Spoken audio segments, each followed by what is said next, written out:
किसी विकल्प की जरूरत है तो जन स्वराज एक नया विकल्प बनकर आया है। तो चाहे कोई पार्टी हमसे कुछ भी कहे, हमारी लड़ाई उनसे नहीं है। ये तो हुई पहली बात। दूसरी, इस उपचुनाव में या इन उपचुनावों में जो हम लड़े, इससे हमें बहुत फायदा हुआ। सोच कर देखें, 1 नवंबर को हमारी पार्टी का चुनाव चिन्ह मिला, 11 नवंबर को चुनाव प्रचार बंद हो गया।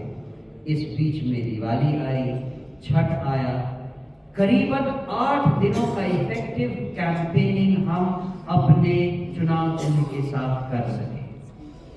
8 दिन के कैंपेन में 70,000 लोगों को हमने जनसुराज के बारे में बता दिया और अपने चुनाव चिन्ह को उनके जहन में डाल दिया। 10% वोट आए। क्या ये कम बड़ी जीत है? अगर हमारे पास आप 6 महीने का समय दें, जो कि अगले चुनाव में होने वाला है, इमेजिन कीजिए हमारा वोट परसेंट कितना हो सकता है। इस उपचुनाव में हमने ये भी देखा कि हमसे क्या क्या गलतियां हुई। उनमें से एक का एग्जाम्पल मैं आपको देता हूं। इन उपचुनाव में हमने बाहर के राज्यों से लीडर्स को बुलाकर उपचुनाव के प्रखंडों में, गांव में भेजा।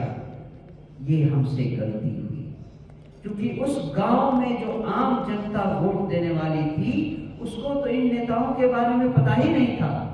उनको क्या पता कि अब कहां है वो, तरारी में किसी भी आदमी, किसी भी औरत को गांव में क्या पता कि किशनगंज से कौन सा लीडर आया है उनके आसपास प्रचार में लगाया है। ये गलती हम अपने ही दोहराने वाले हैं। जो लोकल लीडर्स हैं, उनको लेकर जनता के सामने जाएंगे और उनके मार्फत उनका समर्थन मांगेंगे। तो ये 2 तरीके थे जिसके कारण मैंने आपसे कहा कि लोग चाहे जो भी कहें कि हमने चुनाव लड़के बीजेपी का बी टीम प्रूफ किया अपने को, इस सवाल का जवाब मैं एक और देता हूं प्रेस वालों को।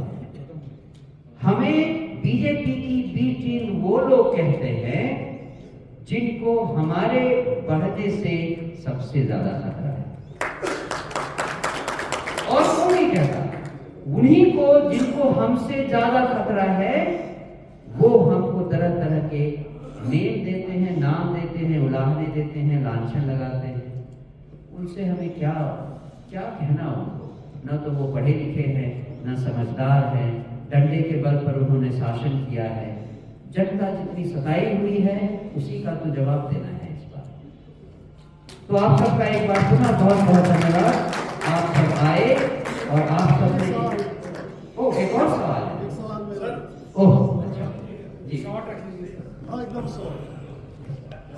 मैं धनंजय कुमार द्विवेदी, अधिवक्ता, गवाह न्यायालय गोपालगंज।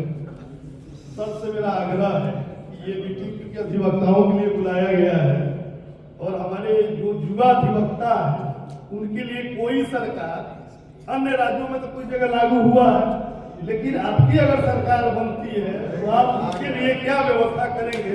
कोई स्टेटमेंट की व्यवस्था करेंगे क्या? आप अपनी डिमांड तो करें, आप अपनी डिमांड रखें, माननीय अध्यक्ष जी की उसके हिसाब से आप उस पर कार्रवाई करके आपको सेटिस्फाई करेंगे। ये हमारा वादा है। स्टाइपेंड का बात कर रहे हैं। हाँ जी, ये कह दिया कि आ चुका है पहले ही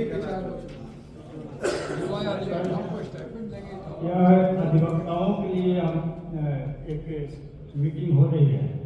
तो ज़्यादातर मेरा यह बात जो गोपालगंज बार राजनीतिक रूप से अधिवक्ताओं के लिए एक महत्वपूर्ण बात है, जहाँ से चलकर आज राज्यसभा में मेंबर बने हैं, जो हम लोग का प्रतिनिधित्व करते थे, आज वह सत्ता में आ गए हैं और सत्ता में आते हैं उन्होंने हम लोग के साथ जो कानून लाया गया है और उन्होंने विरोध नहीं किया, उसकी मैं कड़े शब्दों में भर्त्सना करता हूँ, शिकायत करता हूँ।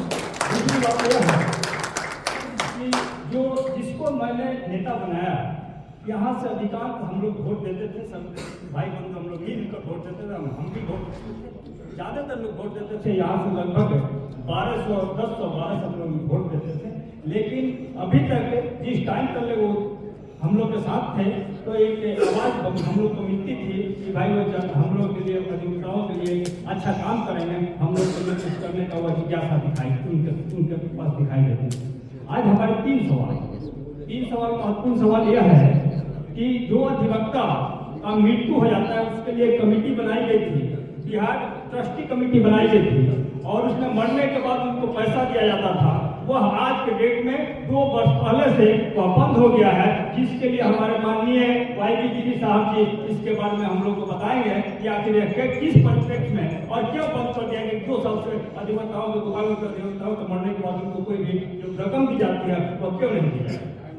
दूसरी बात है कि एक होता था कि 60 वर्ष के बाद हम लोग को नियम में है कि 60 वर्ष के बाद अगर कोई अधिवक्ता स्वेच्छा से अधिवक्ता का काम करना छोड़ देते हैं तो उनको पेंशन दिया जाएगा। वो कार्रवाई 2 साल से क्यों बंद हो गई है। कोई अधिवक्ता, कोई आप यहाँ गोपालगंज जहाँ से हमारे माननीय मनन मिश्रा जी बिलोंग करते हैं, उन्होंने भी उस संविधान उस सदन में आवाज नहीं उठाए। प्रधानमंत्री के पास इस सब को एक बार भी नहीं कहे, मंत्री पद मिला या राज्यसभा का सदस्य बने, जो भी बने वो हम लोग का दिन है, यहाँ के अधिवक्ताओं का दिन है कि इतने ऊंचे पद पर हम लोग ले गए।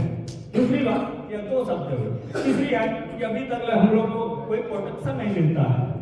आज तक यहाँ अधिवक्ताओं के साथ बराबर मार होता है, गोलियां चलती है, यहाँ तक कोर्ट के अंदर भी गोलियां चलती है और अधिवक्ता का सामना होता है।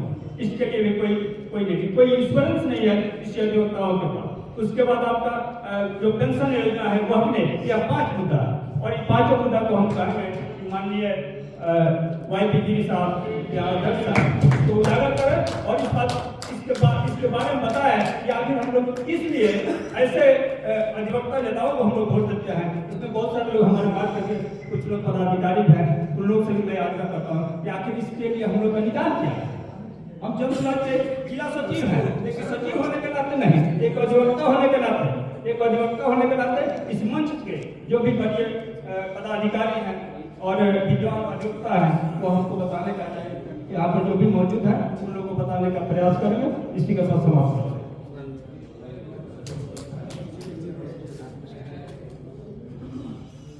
ये जो बार काउंसिल का जो हाईलाइट उन्होंने हमारे दोस्त विनोद जी ने किया है, उसका बहुत उपयुक्त जगह ये नहीं है, लेकिन हम आपसे कहते हैं कि बार काउंसिल का भी फंक्शनिंग जितना होना चाहिए वैसा नहीं हो पाया है। इसके में भी इम्प्रूवमेंट का स्कोप है।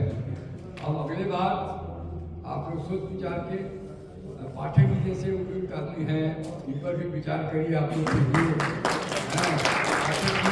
आपकी बात को बार काउंसिल में रखेंगे, लेकिन बियॉन्ड बार काउंसिल जो आपकी समस्याएं हैं, जो पेंशन नहीं मिल रहा है, जो स्टैट्यूटरी बेनिफिट है वो नहीं मिल रहा है, ये सब जो समस्याएं हैं इसको लेके आइए, मैं PIL करके आपको दिलवा दूँ, चिंता मत करें। कोर्ट से मैं आदेश करा दूंगा, कोर्ट का जब आदेश रहेगा तो मिलेगा। हाईकोर्ट का जुरिडिक्शन बार काउंसिल पर भी लागू। बार काउंसिल ये state within itself, article 12 में बार काउंसिल भी स्टेट है, answerable to the high court. इसलिए यदि अपने स्टैट्यूटरी ड्यूटी में फेल किया है तो आप हाई कोर्ट में जा सकते हैं।